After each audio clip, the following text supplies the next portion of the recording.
Welcome to Skytech-Lens. Let's talk about the new tariffs. In 2025, the Trump administration imposed a sweeping 10% tariff on nearly all imports, with Canada and Mexico facing a punishing 25%.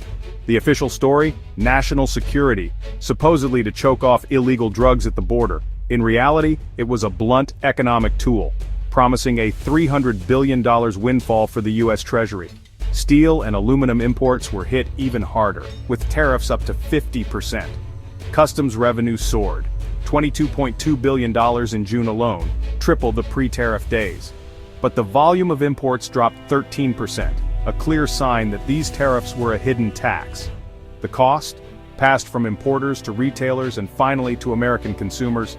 The administration celebrated the revenue, but ignored the shrinking flow of goods. What looked like a financial fortress was, in fact, a costly barrier for everyone. The tariff trap was set, and Americans were the ones caught in it. Slapping a 25% tariff on Canada and Mexico didn't go over quietly.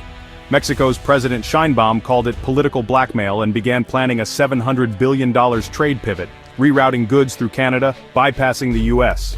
The goal shifted North America's economic axis away from the U.S., forging a new Winnipeg to Monterrey corridor. Canada's Prime Minister Carney doubled down, hiking counter-tariffs on U.S. steel and aluminum to 50%. Both countries coordinated their retaliation, forming a united front. Mexico targeted U.S. corn, soybeans, and pork with 35% tariffs, hitting the American heartland. Canada expanded its list to include plywood, dairy, and aircraft parts. The message? If the U.S. wanted a trade war, it would get one. No more playing neighbors against each other. Now they were allies in resistance. The U.S. found itself not just the instigator, but also the target. The tariff trap was now snapping shut on all sides. Retaliation was swift, strategic, and deeply personal. The U.S. was learning that economic pain cuts both ways. North America's supply chains are a marvel. Parts cross borders multiple times before assembly. Tariffs turned every crossing into a costly obstacle. Take a pickup truck's transmission housing. It might cross the US-Canada border 6 times, each time racking up a 25% tariff. The result? A 48% cost increase on a single part, inflating the final price for consumers. The chaos spread beyond autos. Boeing scrambled for new suppliers as tariffs hit Canadian-made aircraft parts. US firms supplying Canadian factories suffered too. Companies faced a brutal choice: absorb costs, pass them to consumers, or overhaul supply chains. What was once seamless became a logistical nightmare. The tariffs didn't just target foreign competitors, they wounded the entire North American economy. The integrated factory model was breaking down. The headache was continent-wide, and the pain was self-inflicted. The promise of protectionism was unraveling decades of cooperation. Nowhere is the tariff pain clearer than in the auto industry. Cars are built from parts sourced across North America. Tariffs turned this into a costly mess. The average pickup truck price jumped $3,000. Compact cars rose $1,200. Electric crossovers up $4,600. For families and small businesses, these hikes meant delaying purchases or paying more for repairs. Production lines slowed as parts became pricier and harder to source. Dealership inventories ballooned with unsold cars piling up. Ironically, tariffs meant to punish Mexico could boost its manufacturing, as U.S. firms struggled with labor shortages. Companies looking to avoid Asian tariffs might shift jobs to Mexico instead. The policy designed to hurt Mexico could end up strengthening it. Meanwhile, American consumers paid the price, literally. The auto sector's pain was just the beginning. American farmers became collateral damage in the tariff war. Mexico, the top buyer of U.S. corn, threatened a 35% tariff, devastating for Midwest farmers. Losing Mexico as a market could cost $8 billion in exports, risking bankruptcies and foreclosures. Canada targeted U.S. dairy, threatening to push American milk and cheese off its shelves. Other staples like potatoes faced quotas, squeezing farmers already hit by rising costs. Farmers weren't the cause of this conflict, but they were paying the price. Generations of trade relationships were threatened overnight. The tariffs, meant to project strength, brought only uncertainty and distress to rural America. The heartland was caught in a crossfire it never asked for.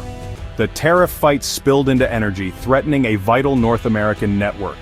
Canada hinted at squeezing oil and gas flows through pipelines like Enbridge Line 5, which supplies the U.S. Midwest. Cutting supply could spike Midwest gas prices by 12% in days. Ontario threatened new taxes on electricity exports to Michigan and New York, risking price surges and grid instability. U.S. industries like steel and glass faced higher energy costs, threatening jobs and competitiveness. The free flow of energy, long taken for granted, was now a bargaining chip. The conflict was no longer just about goods, it threatened the basic inputs of the economy. Canada's leverage was clear: essential services could be weaponized. The tariffs handed America's neighbors a powerful new tool. The risk of escalation was now real, and the stakes were higher than ever. Who pays for these tariffs? Not foreign governments. American businesses and consumers do. Tariffs act as a hidden sales tax, raising prices on everything from cars to electronics. Small electronics from China jumped 6.4% in a single month. Lumber prices soared 15%, worsening the housing crisis. Inflation squeezed household budgets, with wages lagging behind. Lower and middle-income families felt the pain most, as essentials ate up more of their income. U.S. factories faced higher costs, farmers lost export markets, and consumers stretched their budgets thinner. The Treasury's windfall was really a burden on ordinary Americans. The policy's true cost was measured in everyday hardship. The tariffs were sold as a tool to stop illegal drugs, especially fentanyl, from entering the U.S. But the data tells a different story. Seizures of fentanyl remained at crisis levels, even after tariffs. Drug traffickers don't pay tariffs. They operate in the shadows, undeterred by import duties. Legitimate trade snarled, but the drug flow continued. Overwhelmed customs agents had less time to focus on real threats.